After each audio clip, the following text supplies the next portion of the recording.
जय श्री कृष्ण। आज हम सभी शनिवार को पढ़ने वाले प्रदोष व्रत, जिसको शनि प्रदोष व्रत कहा जाता है, इसकी पावन कथा श्रवण करेंगे। तो आइए आप सभी अपना ध्यान महादेव और माता पार्वती के श्री चरणों में केंद्रित करें और इस पावन कथा का आनंद लें। गर्गाचार्य जी ने कहा, हे महामते, आपने शिव शंकर प्रसन्नता हेतु समस्त प्रदोष व्रतों का वर्णन किया। अब हम शनि प्रदोष व्रत विधि सुनने की इच्छा रखते हैं, सो कृपा करके सुनाइए। तब सूत जी बोले, हे ऋषि, निश्चयात्मक रूप से आपका शिव पार्वती के चरणों में अत्यंत प्रेम है। मैं आपको शनि त्रयोदशी के व्रत की विधि बतलाता हूँ, सो ध्यान से सुने। पुरातन कथा है कि एक निर्धन ब्राह्मण की स्त्री दरिद्रता से दुखी हो शांडिल्य ऋषि के पास जाकर बोली, हे महामुने, मैं अत्यंत दुखी हूँ, दुख निवारण का उपाय बतलाइए। मेरे दोनों पुत्र आपकी शरण में हैं। मेरे ज्येष्ठ पुत्र का नाम धर्म है, जो कि राजपुत्र है, और लघु पुत्र का नाम शुचिव्रत है। अतः हम दरिद्री हैं, आप ही हमारा उद्धार कर सकते हैं। इतनी बात सुन ऋषि ने शिव प्रदोष व्रत करने के लिए कहा। तीनों प्राणी प्रदोष व्रत करने लगे। कुछ समय पश्चात प्रदोष व्रत आया। तब तीनों ने व्रत का संकल्प लिया।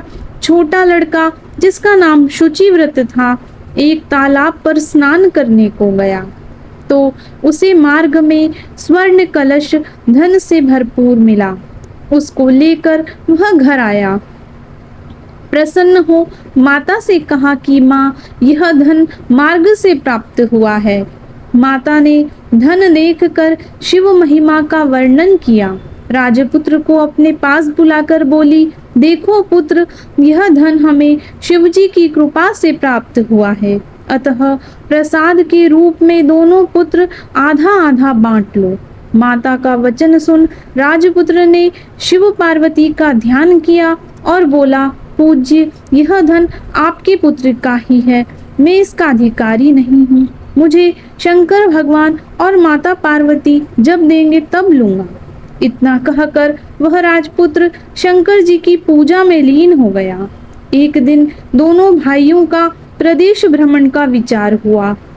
वहां उन्होंने अनेक गंधर्व कन्याओं को क्रीड़ा करते हुए देखा। उन्हें देख शुचिव्रत ने कहा, भैया, अब हमें इससे आगे नहीं जाना है।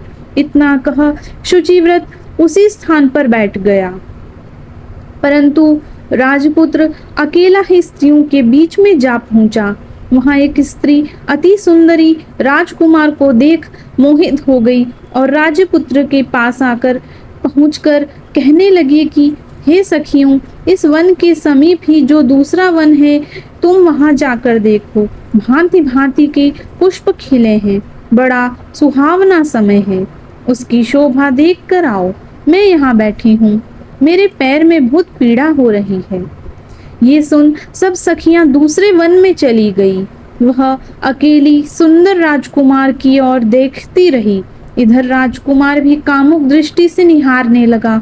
युवती बोली, आप कहाँ रहते हैं? वन में कैसे पधारे? किस राजा के पुत्र हैं? क्या नाम है? राजकुमार बोला, मैं विदर्भ नरेश का पुत्र हूँ, आप अपना परिचय दें। युवती बोली, मैं विद्रविक नामक गंधर्व की पुत्री हूँ, मेरा नाम अंशुमती है। मैंने आपकी मन स्थिति को जान लिया है कि आप मुझ पर मोहित हैं। विधाता ने हमारा तुम्हारा संयोग मिलाया है। युवती ने मोतियों का हार राजकुमार के गले में डाल दिया। राजकुमार हार स्वीकार करते हुए बोला कि हे भद्रे, मैंने आपका प्रेमोपहार स्वीकार कर लिया है, परंतु मैं निर्धन हूँ।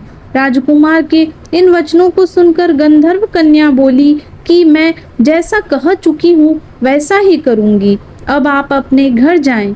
इतना कहकर वह गंधर्व कन्या सखियों से जा मिली। घर जाकर राजकुमार ने शुचिव्रत को सारा वृतांत कह सुनाया। जब तीसरा दिन आया, वह राजपुत्र शुचिव्रत को लेकर उसी वन में जा पहुंचा।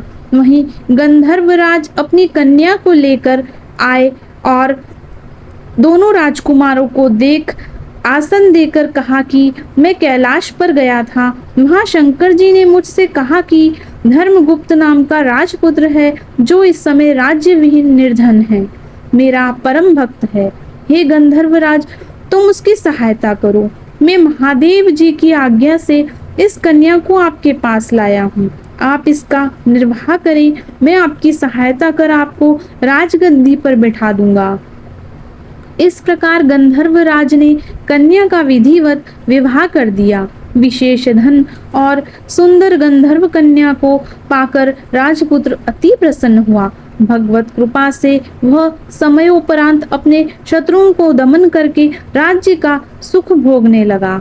बोलिए महादेव और माता पार्वती की जय।